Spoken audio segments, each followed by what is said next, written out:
First, we need to install two packages. One is SSHFS and the other is WinFSP. Both are open source and can be downloaded from the internet.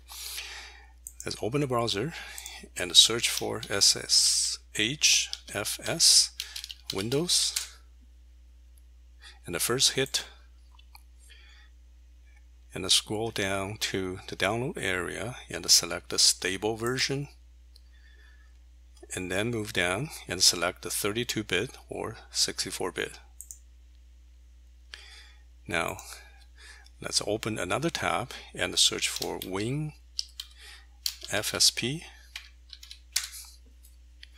Again, the first hit, and move down to select the stable version. And these two packages have been downloaded, and let's install them.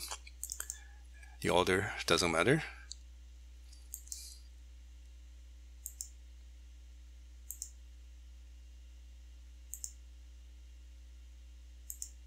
Okay, let's install WinFSP.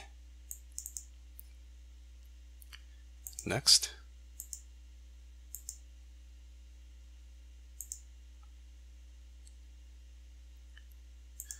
Okay, now both packages have been installed.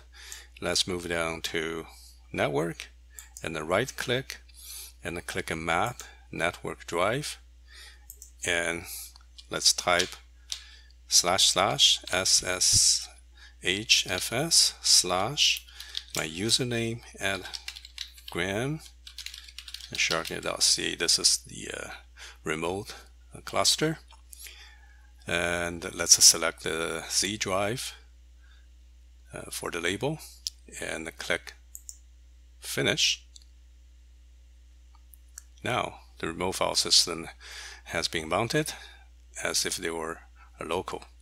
Now we can access files as they are on the local computer.